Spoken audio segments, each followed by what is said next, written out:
Bom dia, gente. Continuando a aula de ontem eu falei sobre o barroco, as características do barroco. Depois vocês podem ver isso no livro de vocês. E hoje eu vou falar de outro escritor, que ele é português, mas também viveu no Brasil. Então, ele pode fazer parte da literatura brasileira. Aí nós temos o escritor Padre Antônio Vieira, tem outro aqui, o Francisco Rodrigues Lobo, o Dom Francisco Manuel de Melo, o Padre Manuel Bernardes e Sora Mariana de Alcoforado. Então, esses são os escritores portugueses do barroco português. Quando eu falo barroco português, estou me referindo ao barroco de Portugal. Barroco no Brasil, contexto histórico no século XVI e século XVIII. Colônias de Portugal, Salvador a capital e sede da administração. Produções artísticas, modas de Portugal, que é o ideal da igreja. Não existia imprensa. O marco inicial foi em 1601, com um poema chamado Prosopopeia, de Bento Teixeira, Jorge de Albuquerque Coelho, donatário da capitania de Pernambuco. Então, essa aí foi a primeira obra brasileira chamada Prosopopeia, e o autor dela é Bento Teixeira. Aí nós temos representantes e obras. Gregório de Matos, maior poeta satírico, ele era conhecido como Boca do Inferno, porque ele criticava todo mundo. As obras dele é poesia lírica, satírica, filosófica e religiosa. Então, quer dizer, você vê que ele fala de vários temas. Aí nós temos, as obras dele tem o Sermão pelo Bom Sucesso das Armas de Portugal contra as de Holanda, que é do Padre Antônio Vieira. Esse Padre Antônio Vieira, como eu disse, ele é conhecido como escritor português e também como escritor brasileiro, porque ele viveu no Brasil. Sermão da primeira dominga da Quaresma, no Maranhão, em 1653. Gregório de Matos, o Boca do Inferno, ele também tinha poesias sátiras, que criticava o clero, os governantes e toda a sociedade baiana.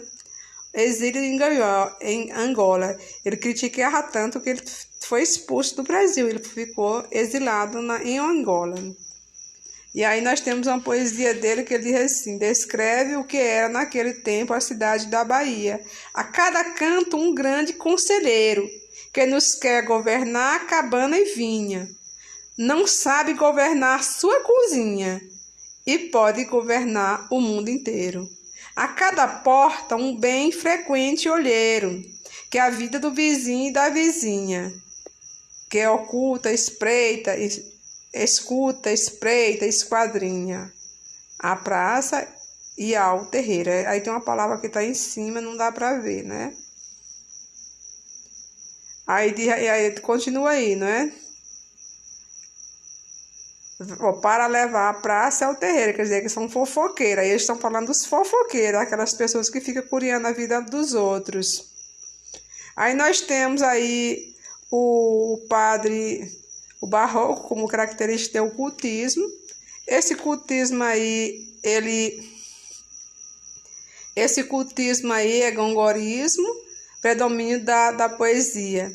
A intenção moralizante por meio de sentidos, teor descritivo, valorização da forma de expressão, estilo opulente e suntuoso, rebuscamento, vocabulário, neologismo, então palavras novas, figura de sintaxe hipérbato.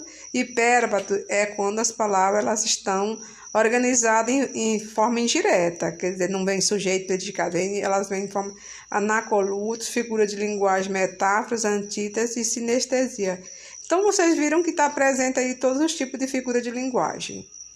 Aí nós temos Gregório de Matos, o braço do menino de Jesus, Nossa Senhora das Maravilhas, a quem infiéis despedaçam. Porque ele teve um período, ele falava de todo mundo, depois ele foi exilado e quando ele voltou religioso pedindo perdão. A todo sem parte não é todo, a parte do todo não é parte, mas se a parte o faz todo, sente parte. não se diga que é parte sendo tudo. O Braço de Menino de Jesus, um exemplo de poesia cultista. Soneto clássico através de um jogo de palavras, utilizando todo e a parte. O poeta apresenta uma imagem de Jesus despedaçada e diz que o braço é parte, mas também todo. É uma apologia à questão de todos os batizados são partes de um todo, que é a igreja, que por sua vez é corpo de Cristo. O conceptismo, porque você viu o cultismo é aquela linguagem rebuscada, uma linguagem difícil, os versos escritos em forma indireta e às vezes tem dificuldade até de compreender. Já o conceptismo é o contrário, é quando ele está preocupado mais não com a forma, como o caso do cultismo, ele está preocupado com a ideia, é o predomínio da prosa, é o quevedismo. Aí nós temos intenção educativa pelo convencimento e raciocínio lógico, teor argumentativo conceptual, valorização do conteúdo, relações lógicas das ideias, estilo conciso e ordenado, aproveitando das nuances semânticas, duplo sentido, associações inesperadas, engenhosas, paradoxos, comparações inusitadas. O conceptismo, figuras de linguagem nas obras literárias conceptistas. Silogismo, dedução de duas ou mais preposições. Exemplo, todo ser humano é mortal. Proposição, eu sou um ser humano. Proposição 2, logo sou mortal. Conclusão.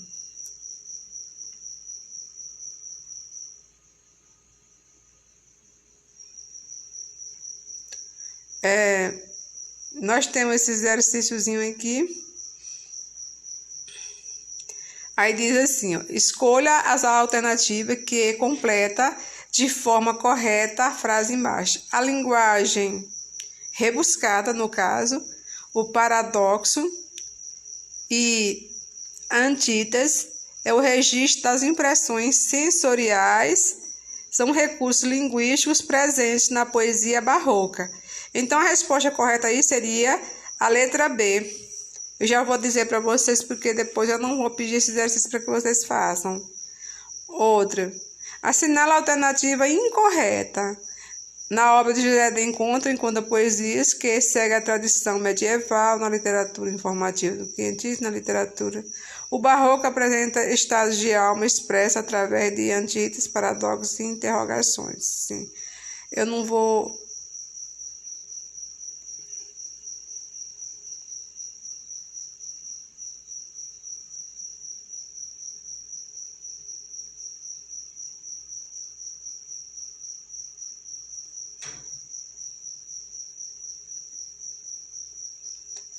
Bom, gente, depois eu coloco essa atividade para vocês. Neste momento, eu só vou deixar a aula por aqui. Até aqui, termina a aula sobre as duas características. Eu quero que vocês aprendam duas características fundamentais do barroco. É o cultismo e o conceptismo. O cultismo é a preocupação mais com a forma, e aí é o jogo de palavras, a preocupação é organizar um texto poético, com uma linguagem até um pouco complexa. Já o conceptivo, a preocupação maior do conceptivismo é a questão da ideia, ou seja, com a mensagem. Geralmente, o maior representante do conceptismo no Brasil foi o padre Antônio Vieira. Como eu disse para vocês, ele não é brasileiro, é um padre português, mas ele morou no Brasil, então é considerado literatura portuguesa. Bom, gente, tchau, até amanhã.